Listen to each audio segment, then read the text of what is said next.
This video is for commentary, education, and cultural analysis. I am not saying every artist, label, manager, producer, executive, or entertainment company operates the same way. I am also not accusing every person in the music industry of wrongdoing. This is about patterns that have been discussed publicly for decades: unfair contracts, financial exploitation, label control, substance abuse, image pressure, industry violence, creative restrictions, and the psychological cost of fame. Always do your own research. Read contracts carefully and seek qualified legal and financial advice that's not related to the record label before signing anything. Okay, here we go, y'all. Um, People get lost in the glitz and the glam that music artists show us. The jewelry, cars, designer clothes, private jets, mansion tours, music videos with 20 people in the background acting like everyone is rich, everyone is paid, everyone is living the life. But a lot of that is not wealth. A lot of that is marketing. A lot of that is a costume that dressed up as a success. And the music industry understands something that most regular people do not. Perception sells faster than the truth. When an artist signs, the world sees the glow up. They see the chain, they see the car, they see the record label celebration, they see the artist standing beside famous people, they see the headline saying, "New deal signed." They see the Instagram posts with champagne cameras and captions about dreams coming true. But what they do not see is the paperwork. They do not see the recoupment clause. They do not see the royalty splits. They do not see the attorneys, manager fees, producer fees, sample clearance fees, marketing costs, video budgets, tour costs, stylist costs, security costs, and advances that are not gifts. Because that is the part they do not put in the music video. The music industry does not sell music first. It sells fantasy. And the fantasy is what gets young artists to sign, fans to believe, and everyone else to keep clapping while the machine keeps collecting. The beauty of the music industry is that you can get fame. That is usually the first thing they give you. They give you attention before they give you ownership, cameras before they give you financial literacy. They never give financial literacy. They give you a chain before they give you an accountant, access before they give you protection. And that is dangerous because fame can feel like money when you have never had either. A new artist can go from sleeping on someone's couch to being recognized in airports. They can go from borrowing clothes to getting designer pieces handed to them. They can go from being ignored to having people screaming their lyrics. That level of validation can be intoxicating. But recognition is not retirement. Attention is not equity. A viral song is not long-term stability. And a record deal is not automatically a wealth plan. Many new artists spend years paying off the initial funding they receive from the label before they ever truly break even. That advance money may look like success from the outside, but in many cases, it is closer to a business plan attached to your creative output. And here is where it gets ugly. The public may think that the artist is rich because the artist is famous, but the artist may still owe the label. They may still be paying back recording costs, paying for videos, paying for travel, for glam, staff out of their own pocket. So while the fan sees the luxury, the artist may be living inside a financial trap with stage lights. The This is the part that people overlook in my from my point of view. In many cases, the artist is not the owner of the machine. The artist is the product inside of the machine, like a cold drink inside of a vending machine. They are the face on the package. They are the voice in the song. They are the emotional connection to the audience. Behind them, they are label executives, distributors, lawyers, managers, producers, agents, publicists, stylists, photographers, promoters, accountants, brand partners.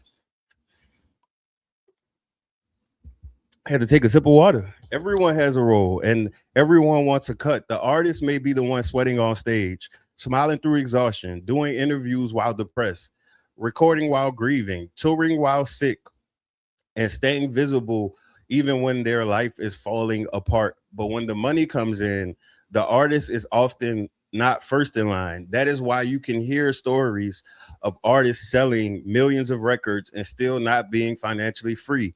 That is why you can hear an artist say they had a hit song, but still had no money. That is why groups like TLC, Don't Go Chasing Student Loan Debt, could sell millions and still publicly discuss financial struggles. That is why so many artists eventually say, I wish I understood the business, because talent gets you invited, business knowledge keeps you from being eaten alive. And notice how those people's stories always get buried after so long. And with social media is the only reason a lot of those stories are resurfacing. And even then, they disappear again because it's always something bigger to report on. When artists first get signed, labels often help create the illusion of a new life: jewelry, cars, rented mansion, luxury apartment, wardrobe, entourage, studio lifestyle. But those things can become money pits. A home is not just a home. Like Luther said, a house is not a home if no one's living there. It is maintenance, property tax, insurance, landscaping, repairs, furniture, security, utilities. Baby, they could have got all that from Timu, including the security. Staff, upkeep. A luxury car is not just a car, it is insurance, maintenance, repairs, registration, gas, image pressure, and sometimes payments the artist should not have taken on. And also, a quick life hack: if you have a vehicle that is paid off, every time you get the urge to buy a new car, instead of buying a new car, just rent a car for a few days. And also, whatever car you choose, look up how much you would be paying monthly based off your current credit score, how much you would have had to put down, what type of APR, APY of interest, and just think about the money you saving, because it is literally brainwashing. I've been there. My first vehicle, 2001 Kia Rio, and even though I thought I was above social pressure because I literally moved above social pressure, becoming an adult, the social pressure is not the same as when you are a teenager or a kid. So it doesn't appear the same way. And a lot of the times, if you're around people enough that live like that, you'll start justifying why you do it. You may still feel like you're disconnected from the overspenders and the flashy people because you're not as flashy, but it still can impact you. So things like the newest phone, the newest cars, all of that is marketing. And the unfortunate thing is that many people who fall into these traps, is not consensual. It's not. They feel like it is, but it's not. Who in their right mind would knowingly maintain being in debt for most of their life, maintain having to duck phone calls, duck mail? Now the debtors find you on social media. They send fake emails pretending to be other people. And then when you respond, they like, bitch, you owe us. A chain is not just a chain. It is an asset only if you bought it wisely, insured it, and can resell it without getting financially embarrassed. But for many young artists, especially ones coming from poverty, the first wave of money is not treated like capital. It is treated like proof. Proof they made it. Proof they are not broke anymore. Proof they can take care of everybody.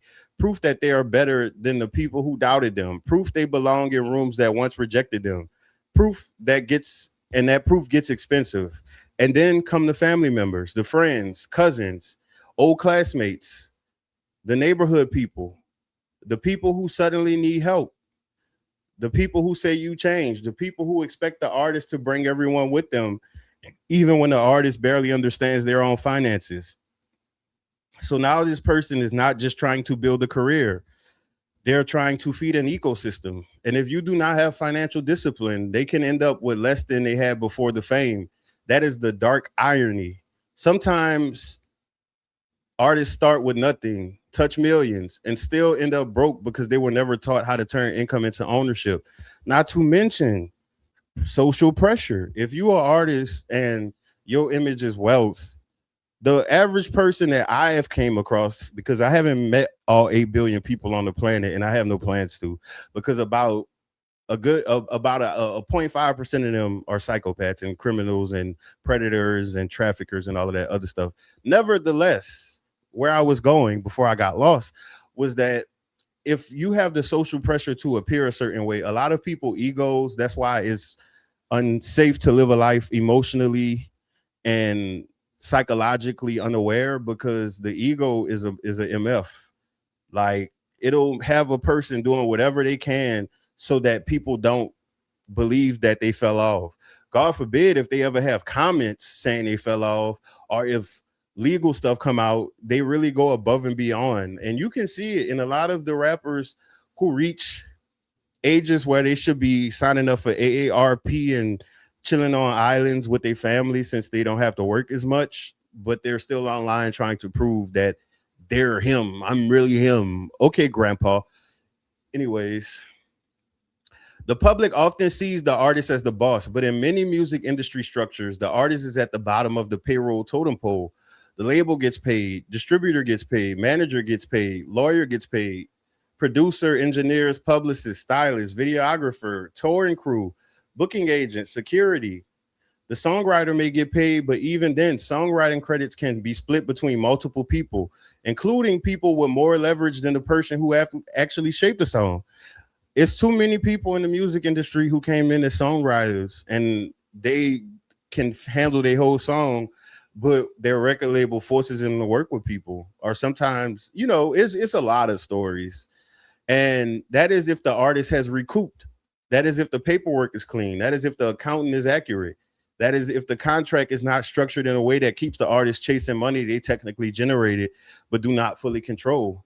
This is why music is one of the strangest industries in the world. A person can be famous enough to be recognized everywhere, but not liquid enough to pay their bills comfortably. A person can have millions of views, but not millions of dollars.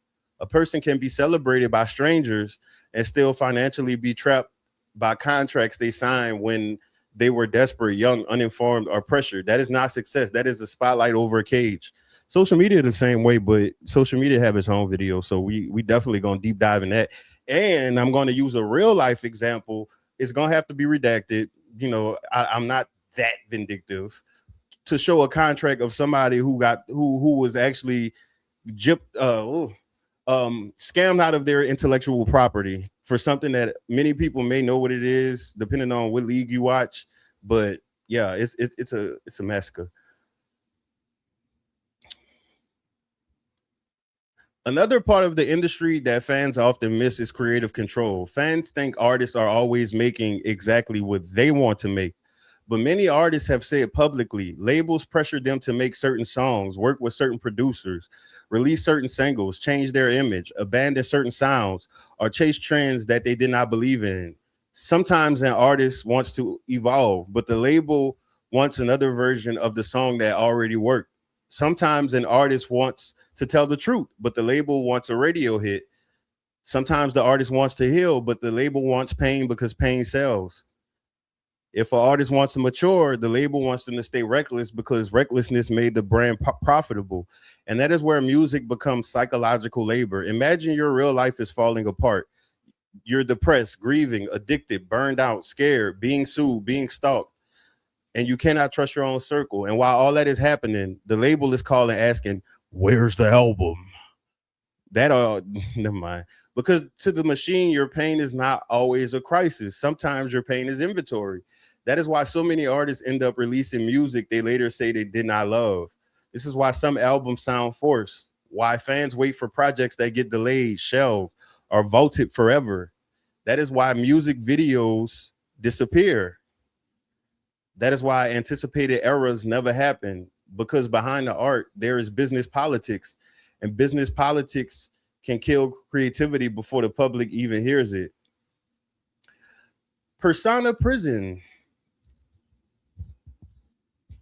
Record contracts do not just sell music, they often sell a persona: the tough rapper, sexy singer, party girl, broken-hearted woman, dangerous man, luxury artist, rebel, villain, victim, fantasy girlfriend, fantasy boyfriend, the street poet, the pop princess, the mysterious genius. The industry knows that personas create emotional attachment, and emotional attachment sells. But here is the problem: once the audience buys the persona, the audience may be forced to live inside it. If they built the brand on being rich, they have to keep looking rich. If they built the brand on being dangerous, they have to keep sounding dangerous. If they built the brand on being sexually available, they have to keep performing desire. If they built the brand on being broken, they may feel pressure to keep bleeding in public. And if the real person grows, heals, matures, gets tired, becomes spiritual, becomes a parent, or simply wants peace, the machine may not know what to do with them because the machine did not invest in that person. It invested in the product. This is why some artists seem trapped in an old version of themselves. You can kind of compare this to social media too. The goal is to get monetized, but it's convenient to have an extra source of income coming in. But when you realize how much money you, the person, is actually bringing in and how much money you actually get back, you know, they play on the fact that a lot of people just stick to content. They don't bet on people to start a website, to start a blog, to start products, to start doing things on other platforms and building a more strong bond with their content. They look for people on social media to fill in for whatever's trending. So you're pressured to not talk about what you want. If you really need money and you really want to get monetized, you're forced to talk about all of the stuff that's going on, even if it don't interest you. Because if you try to take the unique path like mine, and money is something you need, you don't really have time to do that. The public calls it branding, but for the artist, it can become a costume. I'm sorry, I'm ignoring calls on my Apple Watch. But for the artist, it can become a costume they cannot take off. The rags to riches trap. It is not a coincidence that so many artists have rags to riches stories. People with much to gain and little to lose are easier to manipulate. If you come from poverty, a bad neighborhood, family instability, trauma, or desperation, a record deal can feel like a rescue helicopter. But sometimes that helicopter is not rescuing you. It is airlifting you into a different kind of danger. A young artist may not ask the right questions because they are too busy being grateful. They may not challenge the contract because they do not want to seem difficult, or they didn't read it. Or if they did read it, they don't know what they're reading. Not to mention, they purposely find people who are not that educated. If you look at majority of the biggest artists we know, many of them are uneducated, and that's how they ended up in where they were. And that's not a good or a bad thing. That's just what happened. You know, they may not hire the right attorney because they do not know what a good entertainment attorney looks like. What does one look like? Matter of fact, that's a whole different story about attorneys. We gonna get on that one sweet day. Word to Mariah and them boys to men, except the one that played on Brandy. They may not understand publishing, masters, royalties, recoupment, licensing, distribution, or 360 deals. And Adina Howard too, because all that drama between that love triangle is the reason why Adina Howard career it was shelved from the record label. They kicked her to the side because she didn't do what they told her not to do. They may only understand one thing. I finally got a chance, and that chance becomes the leverage used against them. Because when a person has been overlooked their whole life, attention can feel like love. When a person has been broke their whole life, an advance can feel like freedom. When a person has never been protected, a label can feel like family. But the music industry is not your family, even though they pretend to be. It's a business, and a business can smile while taking ownership of your future. And that's another thing about why a lot of the famous people you see are emotional, because they are controllable. People who are emotional, you can sell to them that y'all are like family. All you have to do is be consistently kind to them and they're going to trust you, unfortunately. That is why I always say being emotionally unaware in society as an adult, as anything, you're in danger at all times, because all it takes is one wrong manipulator to cross your path, and the possibilities are limitless. Like, they could get you to join the cult. We see people getting scammed out of their money all of the time. We see people being kidnapped. We seeing people being tricked to deliver packages. I don't know if y'all knew that. That is why at the airport they tell people to not take packages from strangers, because they legit have people who are probably still in jail now if they didn't find out who did it, for carrying random packages and come to find out it's drugs or it's weapons and stuff. So as much as people on the internet have high horses and soapboxes that they sit on, where their world is perfect and they're invulnerable to all flaws of human nature, it is actually a super common thing. That is why all of these crimes are such high numbers, because people are the humans in general. Too many together is not a good thing.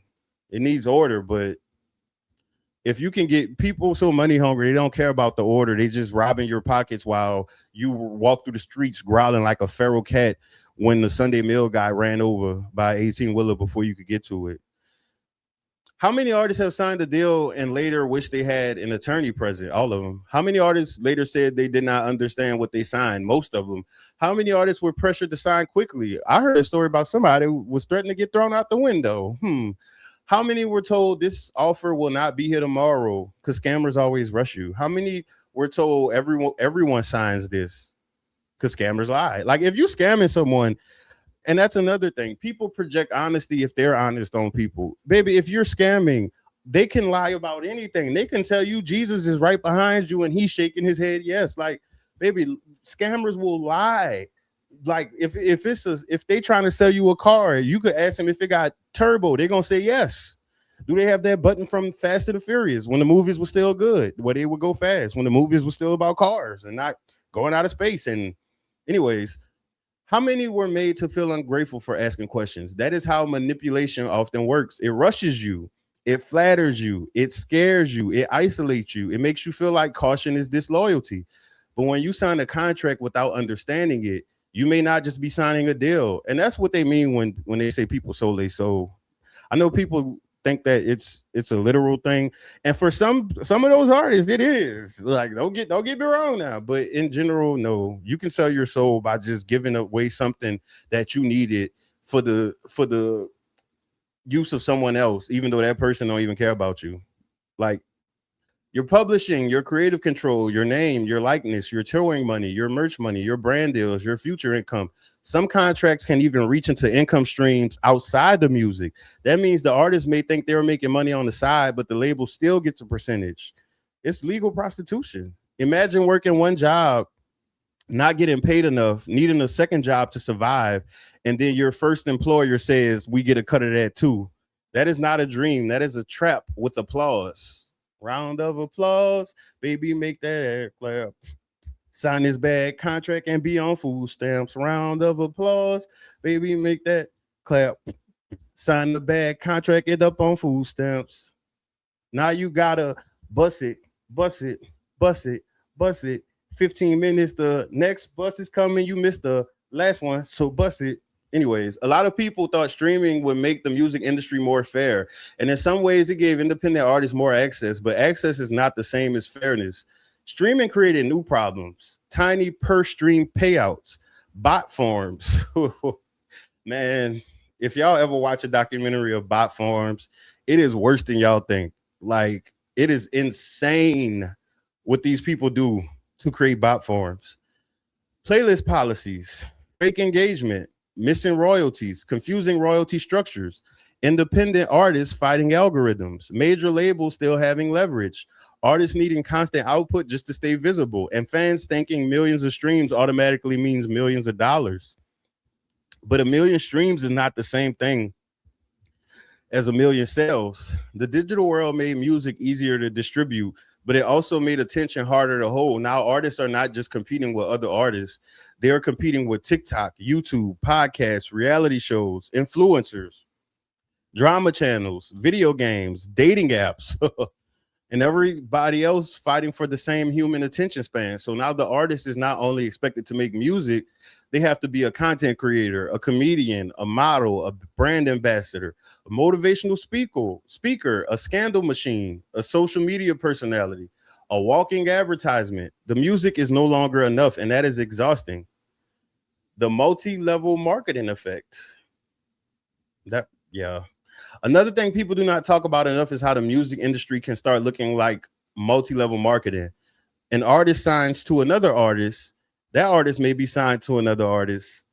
That artist may have a distribution deal with a major label. Then there may be management, production companies, publishing administrators, lawyers, and other business structures layered on top. But by the time money reaches the newest artist, how many hands have already touched the pot? This is why signing to a famous artist is not automatically a blessing. They actually use the famous artist as a trap, because if you're signing to an artist who signed to other people, it's just like a regular job. When you think about your job, for people who have a job, and depending on like what type of system is in, if it's in a a franchise. In a franchise, everyone answers to someone, even the person who is over the whole location. There is someone that is emailing them all day, sometimes all night, that they have to answer to. And above that person, they have to answer to someone. And it goes all the way up to the CEO, but then it turns back into the public because the public puts the pressure on the CEO, the news and all of the other stuff. That's why they pay the news so much, because if music industry didn't have the news on payroll, baby, it would be so many stories out there. Most people probably wouldn't even buy music anymore. But anyways, nevertheless, sometimes the famous artist is not truly free either. They are still under obligations. They are using new artists to create leverage. They become the same kind of gatekeeper they once complained about. And sometimes the new artist is not being developed.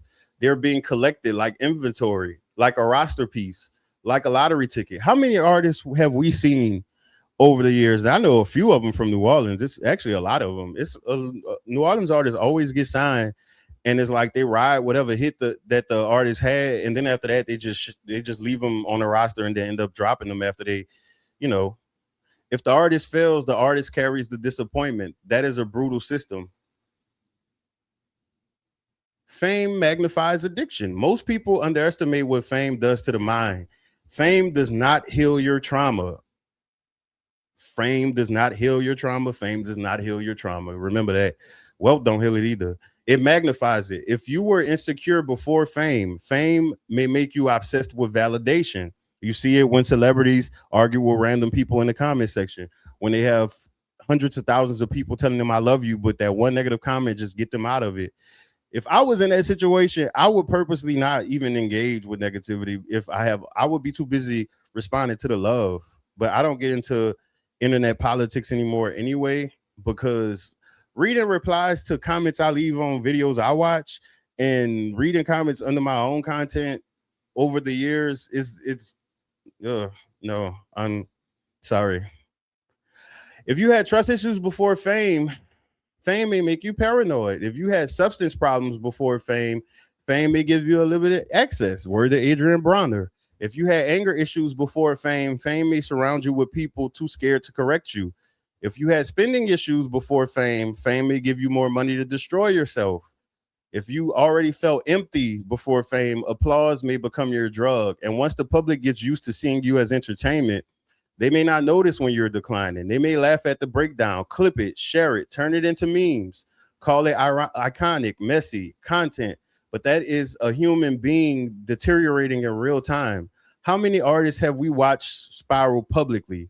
How many have used substances heavily while their team kept booking shows? How many have looked exhausted in interviews while the machine kept pushing?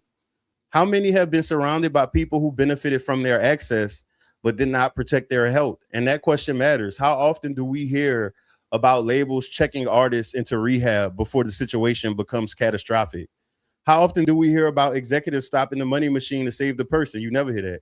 Actually, I just read a book by this guy who writes a lot of books about different things in history. And this particular book is about Elvis, Muhammad Ali, and somebody else. I don't remember because I'm still reading the book, even though it's not in here. But I'm on the Elvis part. That's why I don't remember the other guy, because I ain't got to his part yet. But baby, poor Elvis was going through it. He had a whole pill addiction, and he had a doctor on payroll that was prescribing it to him, and his manager actually knew all of this stuff, and he was too busy stealing from Elvis to even care about the man health declining. And that's just one of many examples. And that's just my fruit juice aversion. Like, I just took the fruit and just squeezed it out, and that's what I came out with. It is more to that story, is more layered, is more nuanced, is more information. That's just my long story short version. Okay, get it, got it good. Not the album rollout, not the tour, the person, because that is the issue. The music industry knows how to monetize a breakdown, but does it know how to prevent one? They create, you know what? How you gonna prevent something that you creating? Like, if I don't want the candle to burn, why would I put the lighter next to it and flick it? And they'd be like, the candle is burning. Call Bridget. Bridget, get here now. Bridget, the candle is burning. The candle is burning. Industry drama Violence and cost of street branding. For many artists, especially rappers, the industry does not just sell music, it sells danger. Street credibility becomes part of the marketing. Beef becomes promotion. Threats become lyrics. Criminal history becomes branding. Trauma becomes content. The problem is that real life does not pause because something became entertainment. When artists build brands around violence, disrespect, gang ties, revenge, or humiliation, they may attract real world consequences. Industry drama can spill into the streets. Online disrespect can become physical danger. A song can become evidence.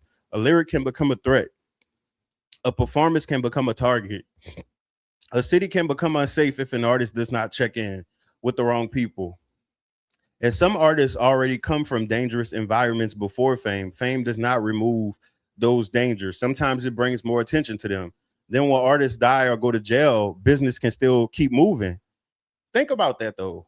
When people die, like since I've been alive, everyone who has died, they sales have like I can't even give a number. Sometimes it's increased by 100 times. So if I own this person masters, and I know that historically people make more money dead or in jail, and I'm money hungry. There you go. Fill in the blank. And whatever you fill in the blank with, remember you filled in the blank. I did not. So yeah.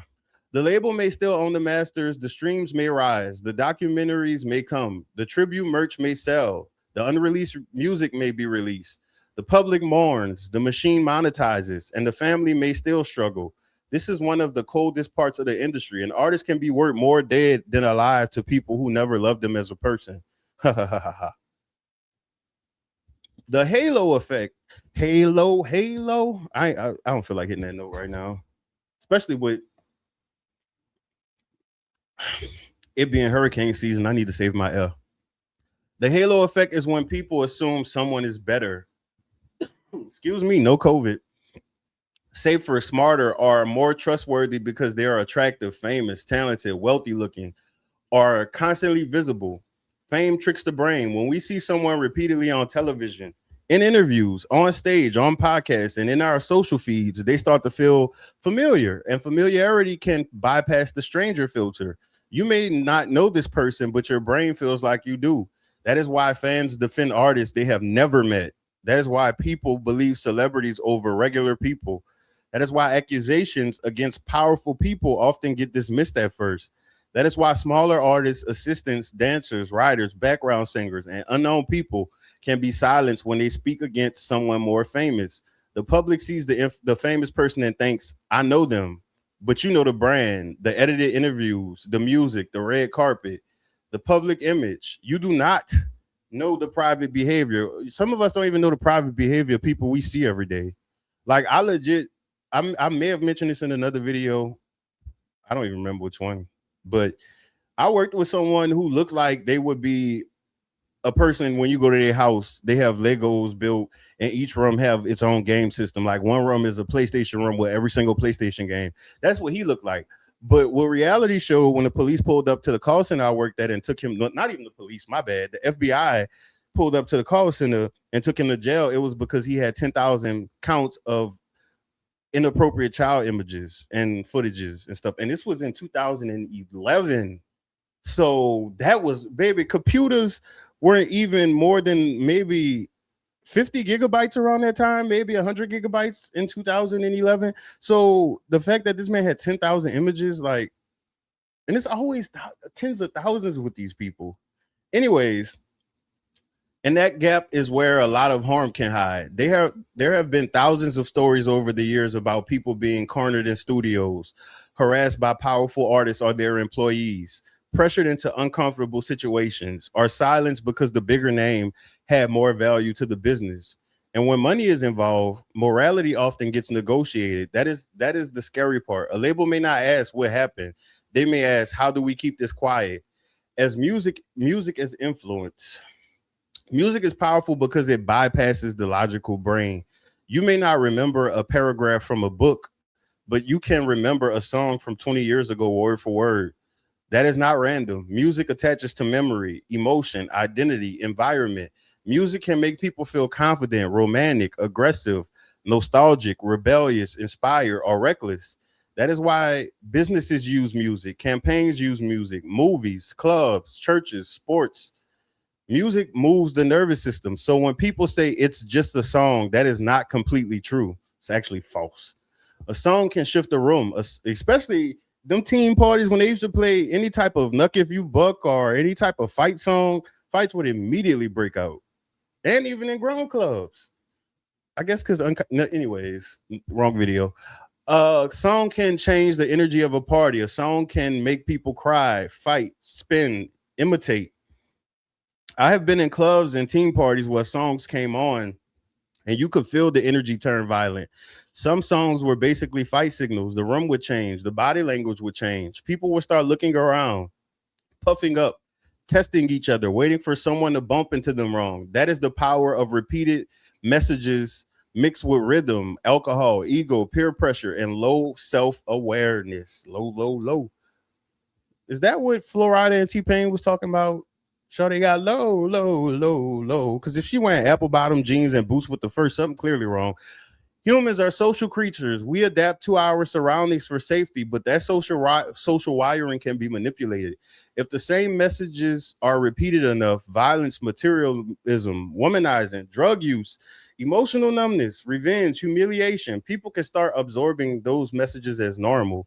Not everyone, not every listener, not enough, but enough people to matter. The less aware and self-aware a person is, the easier they are to program. And that is why entertainment is never just entertainment when it reaches millions of people repeatedly. It becomes culture, and culture becomes behavior. The artists who actually win.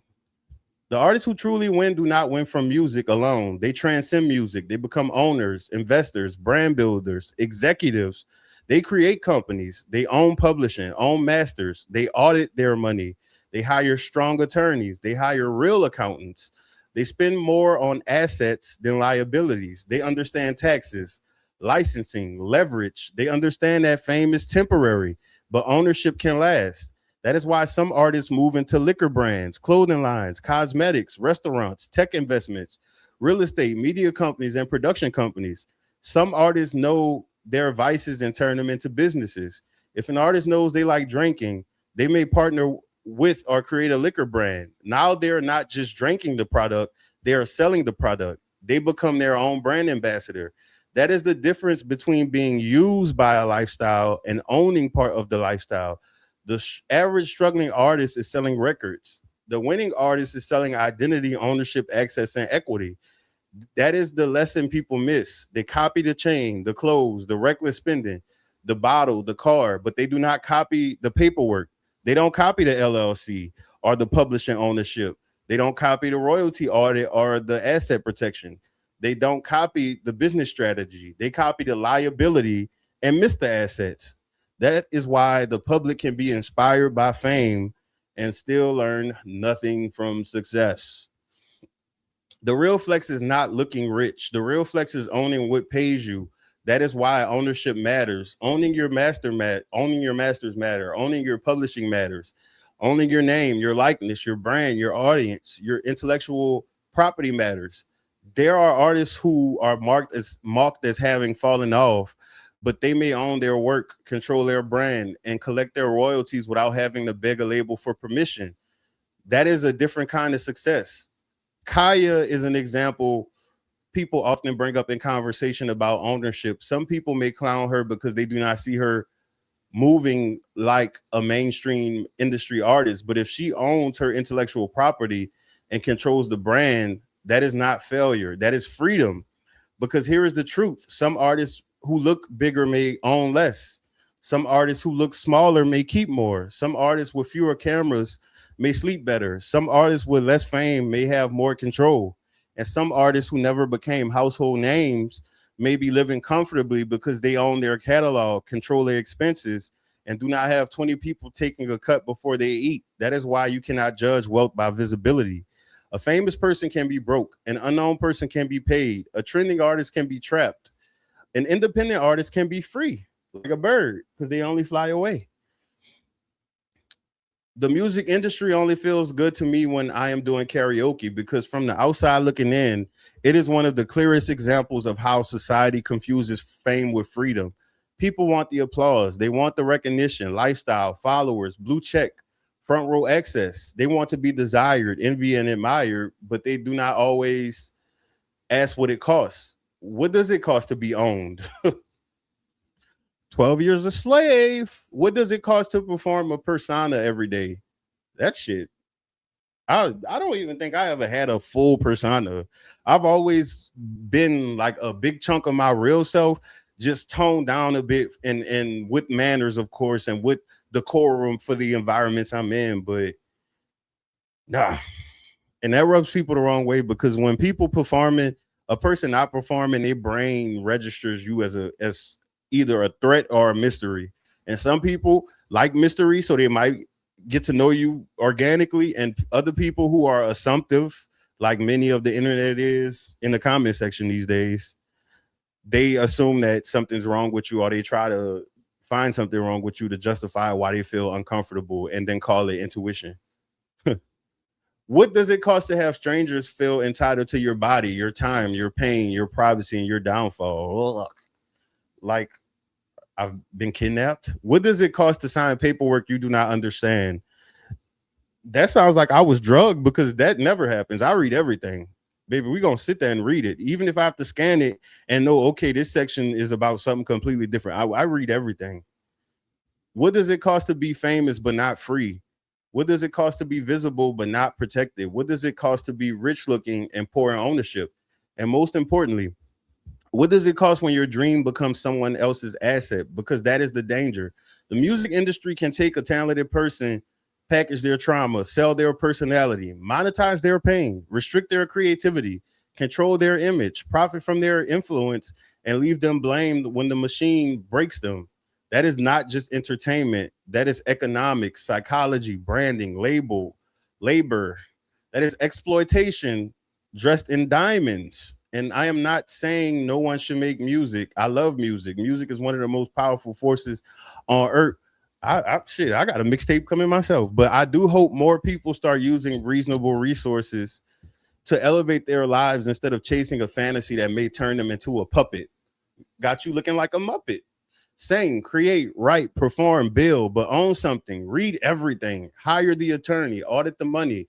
Protect your mind, your body, your name, and don't lose it all to fame. Protect your family and your future, because fame can make you known, but ownership is what makes you free. From sea to shining sea, word to me. And also, it's not is this video was a like structured for one subject, but when you think about the spending portion of it, why, and this is just a question for yourself if you still want to like living that life, why put yourself in situations to fit in? Like, especially when so many people are complaining about feeling alone, betrayal, not having no one in their corner. All they have is themselves. So if that is indeed true, if you believe that in your heart of hearts, your mind of minds, how much of these things that your money is going into is for your outer shell? Because your outer shell sometimes can be for impressions, and so anyways, that's it for this one. This is the shortest video at 43 minutes and counting. Happy hurricane season.